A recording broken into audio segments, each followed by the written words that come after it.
അതുകൊണ്ട് എവരോട് തട്ടെ ഇതൊരു മഹാഭാഗ്യം. ഞാനും യഥവനാളികളെ അങ്ങനെ രക്തമായ മഹാസത്യത്തെ നിങ്ങളെന്ത് രക്തമായ അബ്ജക്റ്റസുകൊണ്ടുകളെ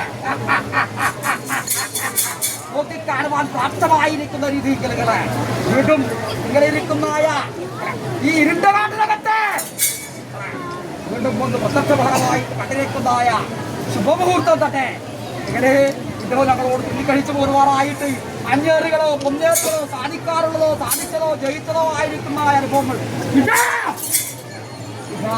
സന്തോഷം തന്നെ അല്ലേഹുദീടാകളെ സന്തോഷം അങ്ങനെ സന്തോഷത്തോടു കൂടി തന്നെ എന്നും നിലനിർത്തിപ്പോരുവാനുള്ളതായ മഹാഭാഗ്യം എന്റെ മുതലാളികളായിരിക്കുന്ന അനുഗ്രഹം കൊണ്ടുണ്ടാക്കണമേ.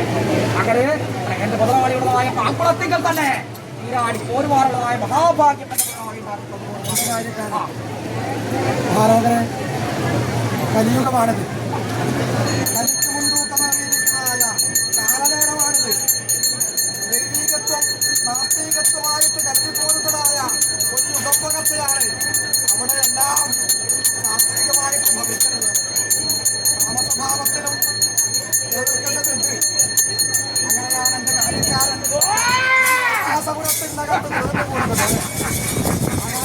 മതിച്ചവന്റെ മതത്തെ അടക്കുവാനായിട്ട് എൻ്റെ കാര്യക്കാരനുണ്ട്. എൻ്റെ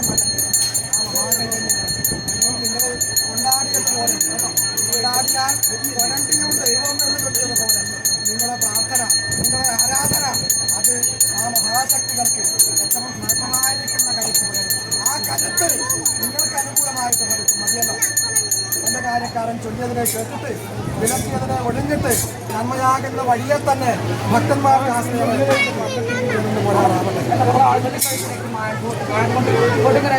എന്റെ കഞ്ഞിക്ക് ഭക്ഷണമായി സന്തോഷം